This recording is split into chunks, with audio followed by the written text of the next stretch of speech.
Hello, guys and gals. Me, Mutahar. Today we're having a holy sermon. Today, will you be denied the kingdom of heaven if you stream on Kick? That's the actual discussion we've been having. Now, for the entire day today, I was out and I was just scrolling through the old social medias and seeing what my peers were up to. And I pretty much had to read an entire war between XQC and Pokimane and a few streamers and content creators about streaming over on Kick. Now, in a clip that Pokimane made, which I'm not going to play, I mean, generally I think the quote works really well.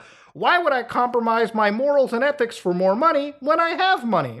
Which came out to the fact that Kick has given out these mega $1 million deals. And obviously, Pokimane, like a lot of other streamers on Twitch, believe that these money deals are coming from Stake, obviously, where a lot of the users who are taking these deals are contributing to gambling addictions.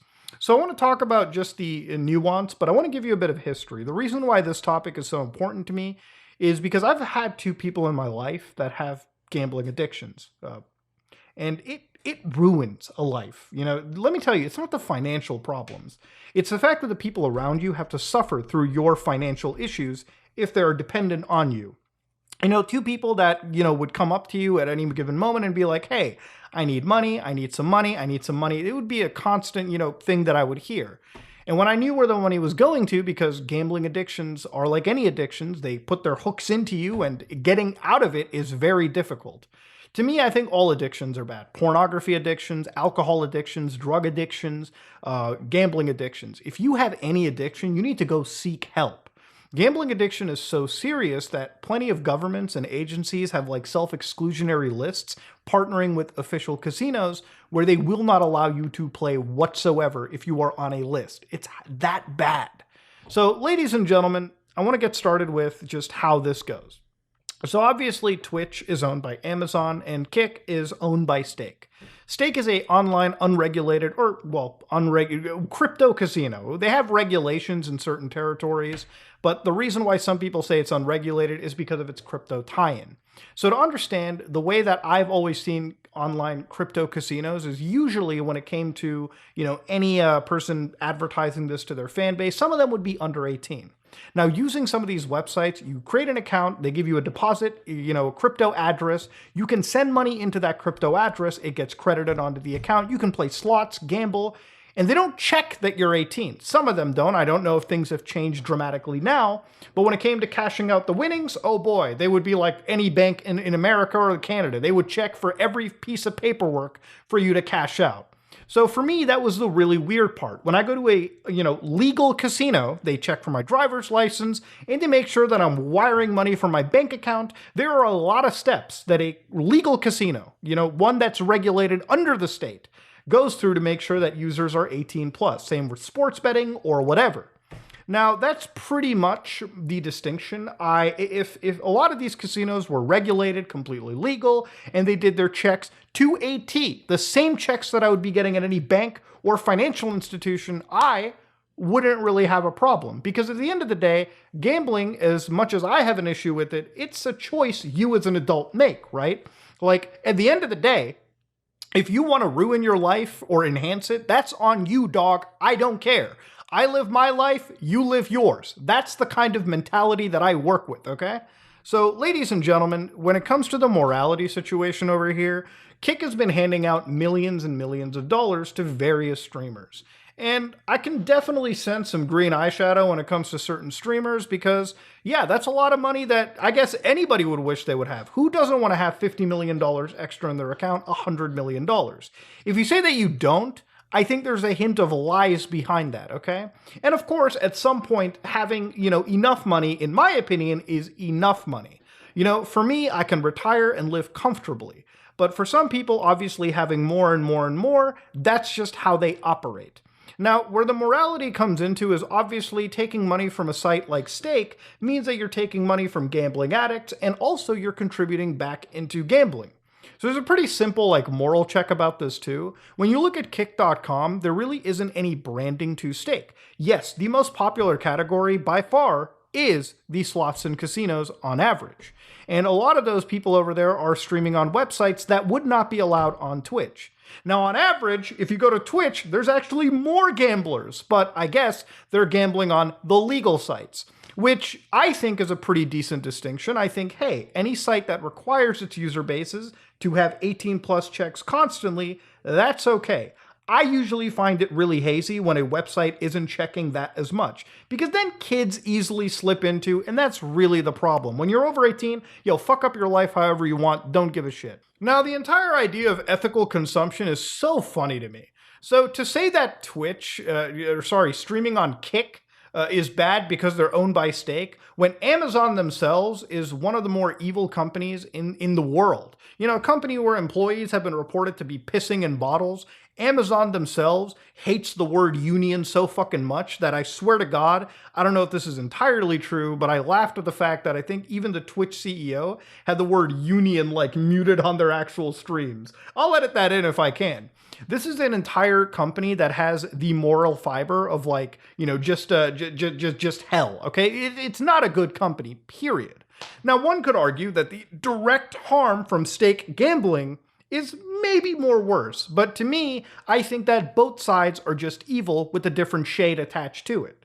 So when it comes to Stake, obviously they're able to afford offering multi-million-dollar deals because the casino industry is billions of dollars, okay? It's a very, very large industry.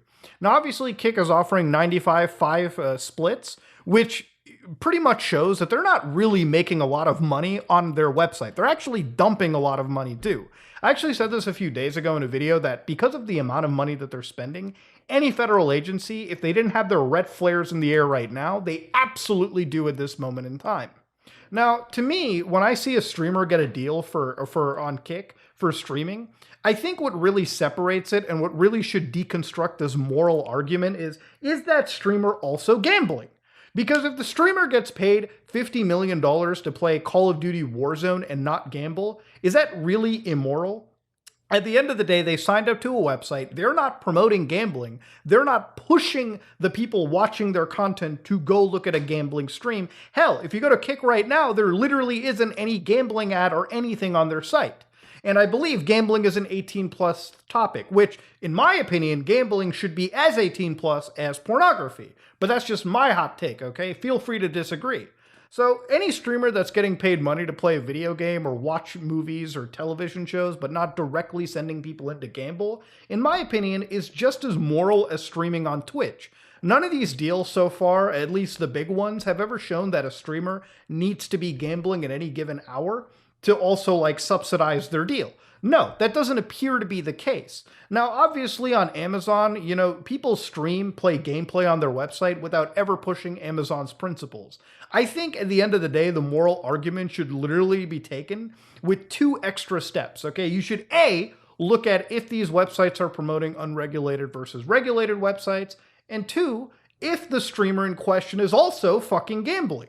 If the streamer isn't, then is it really immoral to be streaming on Amazon's platform or Stake's platform? At the end of the day, if we're looking at the evils of both sites, congratulations, guys. Both are fucking evil. One of them promotes gambling, which is a very addictive vice, and the other one hates the working class. So in my opinion, both of them are fucking evil, okay? That's just how it works. See, that's the level of nuance you need to look at these situations.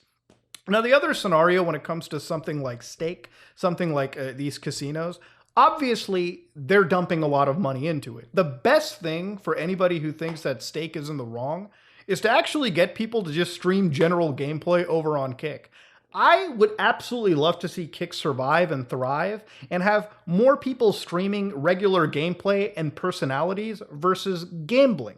Because then it would really prove to me that this website is literally just thriving on its own versus using itself as a funnel for advertising gambling, which is what I kind of perceive.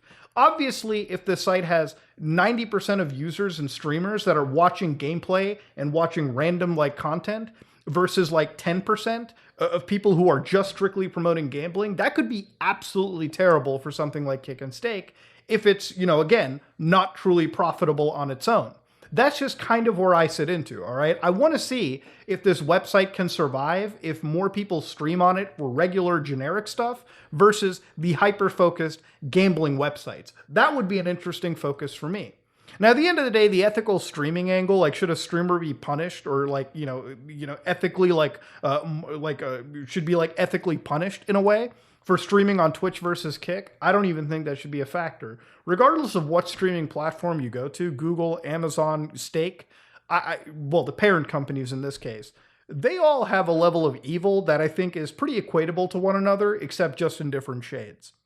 Now, that being said, I personally don't like the gambling aspect. I actually don't even like legal gambling services either.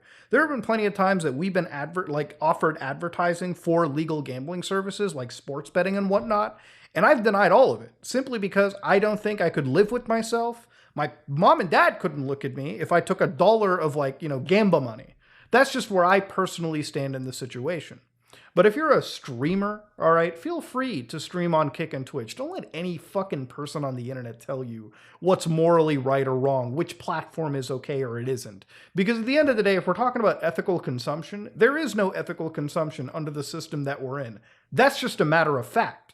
Now, of course, when it comes to gambling services, I also want to add on the fact that I don't work with these platforms simply because when I look at the casino industry as a whole, I look at it as a front for money laundering for criminal organizations. So I have a moral compass on that, but that's pretty much what it comes down to. But if we're talking about streaming on their tertiary platforms like Kick, Twitch, and YouTube, I think that's an okay regardless of where you go. As long as you're not promoting that vice, you really shouldn't be thrown into the ethics and moral debate like an actual gambling streamer normally would be. I don't think by streaming PUBG gameplay, God, that's a fucking throwback, on Kick, without ever promoting things like gambling whatsoever, should immediately put you in the immoral class, especially when the website, as of now, Kick, has no real stake branding attached to it, which could change like 5-6 months down the road. Who knows? But for now, I don't think that there should be this great ethical and moral debate. I think any streamer pushing it is really just morally grandstanding right now. And that's pretty much where I stand. If I burn bridges by saying this, it is what it is, ladies and gentlemen. I don't really care. This channel is like a diary to me. And sometimes when I read discourses like this, I want to provide my take, because sometimes I have a personal stake in the situation. I have actual insight to offer because I've covered crypto casinos in the past. I've covered this topic extensively. I've researched it extensively. I've lost sleep over this. Another point that also comes to my mind is the viewer experience. Generally, if these streaming contracts are handled out or given, then I think it's just, I think it's better than, requesting donations or ads necessarily from streamers. That is, of course, if streamers don't choose to triple dip into it. I think taking that burden of monetization away from the crowd is ultimately a net benefit. You get a stream that should hopefully be filled with less advertisement or sponsorships, if anything, since the streamer has already gotten their money covered. But that's just something that came to my head. Don't really see it coming out this way. And I think just to finalize it, obviously there is a heavy gambling focus on Kick. I'm not going to deny that. That's pretty much the most popular category. But it would be interesting to see how the site can survive as if somehow that ratio goes more into the favor of general streamer, and how long the site could actually bear the burden of generally hosting live streaming material without new gambling addictions being formed because nobody's promoting more gambling. Will the site just suddenly start to promote stake? That would be an interesting turn of events. And for people wondering too, the site allows banned streamers or kind of extremist figures on its platform. I think the more popular the site's going to get, just like YouTube and Twitch, it's going to start heavily moderating itself too. Because if it doesn't, it faces the fact that it could absolutely be hit on by it could actually be pressured by advertisers, or both iOS and Google can remove it from their respective stores if they choose to have completely unmoderated content anyways. That's a situation that I think will correct itself over time anyways as a platform develops more popularity. So yeah, I wanted to talk about it because, yeah, I have a personal attachment to it. But ladies and gentlemen, let me know what you think in the comment section below. I actually do want to hear about the myriad of discourse we have in our own community. But anyways, if you like what you saw, please like, comment, and subscribe. Dislike it if you dislike it. I am out.